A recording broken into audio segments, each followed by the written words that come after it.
It started like any other peaceful weekend at my lakeside cabin.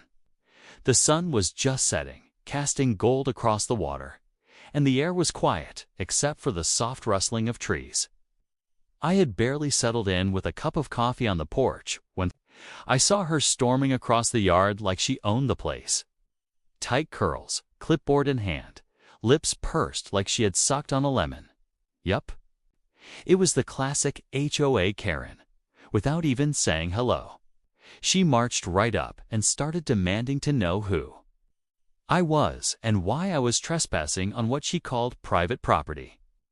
I politely told her it was my cabin and that I wasn't going anywhere, but the more I explained, the angrier she got. She wasn't listening. Instead, she pulled out her phone and dialed 911 right there on my porch, claiming I was an intruder refusing to leave. That's when things took a strange turn. See, what Karen didn't know was that I wasn't just some random guy staying at a rental. I actually owned the cabin, and not just that, I own the entire Lakeside neighborhood. Every lot, every trail, and yes, even the little patch of grass she was standing on while yelling at me. But I didn't tell her that, not yet. I wanted to see how far she'd go, how much entitlement she could pack into a 5-minute lecture, before the truth hit her like a wave across the lake. So when the police arrived and she marched over, grinning like she'd won, I stayed quiet, waiting for the moment when everything flipped, and trust me, when the truth came out, her face was priceless. The officer stepped out of his cruiser, adjusting his belt and looking between the two of us. Karen immediately took charge of the scene like she was the mayor of the town. She pointed at me and started rattling off her version of events: that I was trespassing, refusing to leave, and possibly squatting in the cabin. She even claimed I had broken the HOA's sacred quiet hours rule by arriving with a loud truck, even though all I did was back into the driveway. I stayed calm, sipping my coffee, letting her go on. The officer turned to me finally and asked for ID. I handed it over without a word. His eyes scanned it, then flicked back up at me. I could tell something shifted in his expression. He walked away with it to run a quick check, and Karen stood there, arms crossed, acting like she'd just scored the winning point. As we waited, she started scolding me again, this time about the community standards and how this neighborhood had a reputation to uphold. She went on about how she had lived here for 3 years and was personally responsible for keeping the area clean, quiet, and outsider-free. Her words, not mine. What she didn't realize was that I had purchased this entire Lakeside development over a year ago. The HOA had technically been dissolved during the transfer of ownership. But no one had told Karen. She'd still been running her little committee, handing out warnings and barking orders like she was still in charge. But what really got me was her confidence, the way she assumed she could call the shots, even when she had no clue what was really going on. And right as the officer started walking back toward us, his radio crackling, I knew this was the moment the game was about to change. The officer looked from his notepad to me, then to Karen. He didn't say anything right away, which made her puff up even more. She was already halfway into another rant about how the neighborhood rules were being violated left and right when he raised a hand gently to stop her. "Ma'am," he said, keeping his voice steady, "this property is legally owned by him." Karen blinked, confused. "That's not possible," she said quickly. "I have the HOA map right here. Lot 17 is private residential." The officer cut her off, this time firmer. "It's all under one name: the cabin, the surrounding lots, even the lake access. Everything was transferred last year." Still hadn't said much, letting it sink in. Karen froze, her eyes darting between me and the officer. But instead of backing down, she dug in deeper. "Well, I don't care who he thinks he is," she snapped. "We have rules here. We have standards. And no one's above them." That's when a few neighbors started peeking out. It wasn't a big community. Most of the cabins were vacation homes, but word spreads fast around a lake. A couple of people had already heard the commotion. One elderly man walked over and gave me a polite nod, recognizing me. Another whispered something to his wife on their porch. Eyes locked on Karen. What most of them didn't know yet was that Kay hadn't just bought the land, I was planning to develop it. Quietly, sustainably, keeping the natural charm, but adding small upgrades like trail access, a new dock, and even a shared boathouse. But I hadn't announced it publicly. Not yet. I was waiting until the fall to reveal the plan. And now, thanks to Karen's dramatic stunt, I realized this was going to be a lot more complicated than I thought. She wasn't just annoying, she had influence. False confidence paired with local gossip power, and if she felt threatened, there was no telling how far she'd go to try and stop me. Karen didn't back down, not even after the officer confirmed everything. In fact, her energy shifted. She got quieter, more calculating. She started asking questions about my name, about when I supposedly bought the property, even about how the deal had gone through. It wasn't curiosity, it was challenge. She was already trying to poke holes in the facts, like she was preparing for battle. Later that afternoon, after the officer left, and not without giving me an apologetic glance, I noticed Karen pacing near the end of the trail that leads to the lake. She had her phone out again, talking in a hushed but sharp tone. I couldn't hear the words, but I could tell she was spinning her version of the story to someone. Maybe a neighbor, maybe someone in local government. Either way, she wasn't letting it go. By the next morning, flyers had started appearing. On cabin doors, cheap paper, black and white print, bold lettering at the top.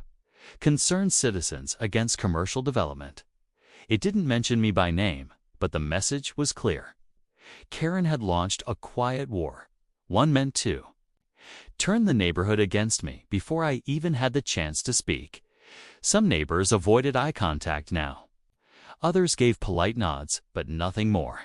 A few were clearly siding with Karen, even if they didn't know the whole truth. I wasn't just dealing with one angry woman anymore. She was planting seeds, turning suspicion into momentum. Then, as if things couldn't get more tense, I got an email alert from the county office. Someone had submitted a formal complaint, anonymously questioning the legitimacy of the land transfer. It didn't mean much legally, but it was enough to spark a temporary review. A delay. Karen had found her move, and now everything I'd planned was hanging by a thread. I stared at the email, the words blurring for a second. A formal complaint wasn't just annoying, it meant the development plans, permits, and everything I'd lined up quietly in the background were now frozen. Karen had managed to slow the wheels, and that gave her time. Time to stir up more resistance, to create noise, and maybe even to block me altogether. But here's where things took a sharp turn I never saw coming. That evening, while I was sorting paperwork inside the cabin, my phone buzzed. It was a message from an old friend I hadn't spoken to in months. Jake, a local surveyor and real estate consultant. His message was short, but loaded. Need to talk ASAP. Something off in the property records. Not just you, others too. Confused, I called him back immediately. Jake didn't waste time with small talk. He told me there had been some quiet changes made to property boundaries and zoning documents just weeks before I closed the deal on the neighborhood. They weren't major enough to stop the sale, but they could cause legal friction if someone wanted to contest the ownership lines, someone like Karen, or someone helping her. That's when the real twist hit. One of the names tied to the altered paperwork was a retired official from the original HOA board, a man Karen used to mention with pride, calling him a mentor and guardian of the lake community. It's the same man who'd disappeared from town a year ago, right around the time I finalized the purchase. Now, the altered documents didn't invalidate my ownership, not yet, but they gave just enough fuel for someone to start a fire. And if Karen found out before I could trace the paper trail or clear up the confusion, she'd use it to her full advantage.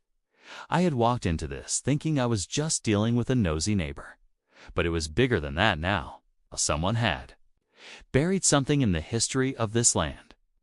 And Karen might be closer to it than I ever realized.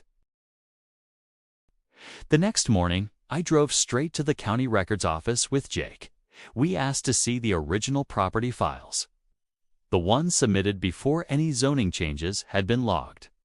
The clerk hesitated, said those files were digitally archived and restricted, but after Jake flashed his credentials and explained the situation, we were granted limited access. What we found hit like a lightning bolt. Hidden in the metadata of an old PDF was a revision log someone had edited the boundary maps manually, then saved them under the same file name.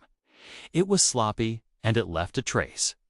The username linked to those edits. It's the same former HOA official Karen always quoted.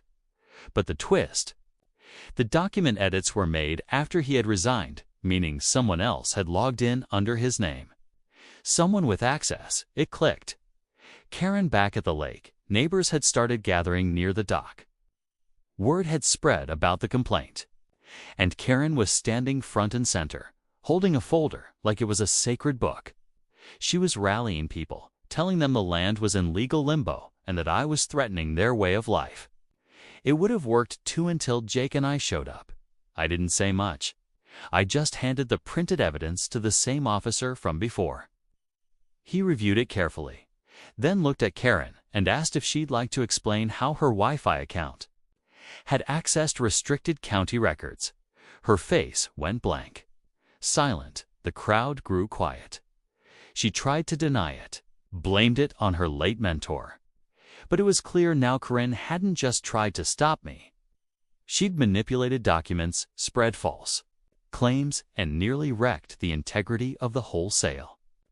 The officer didn't arrest her on the spot, but he did say an investigation would follow. The neighborhood was stunned, and just when it seemed over, a woman from the back stepped forward. Quiet, older, familiar face.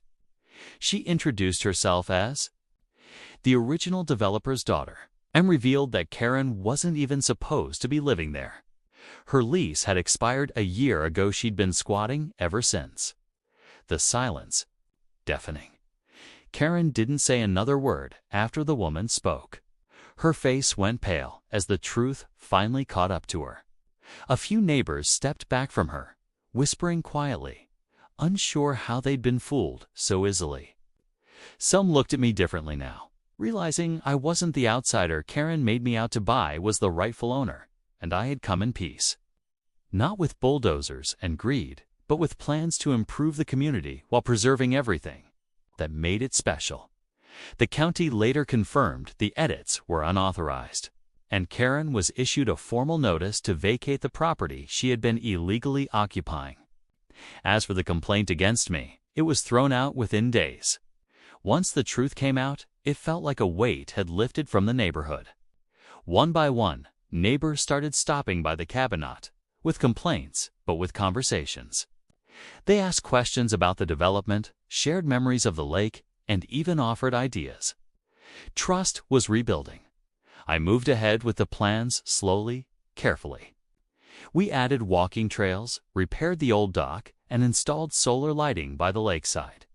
I kept the trees standing tall and the lake peaceful. And every weekend, when I sat on that same porch with coffee in hand, I remembered just how far the whole thing had come. Karen never returned. No one really brought her up again. It was like the lake itself had washed away the drama and left room for something better. In the end, the biggest lesson wasn't about ownership or boundaries, it was about truth. And sometimes, when you stand your ground with patience and facts, even the loudest voices eventually go quiet. That lakeside cabin, it finally felt like home.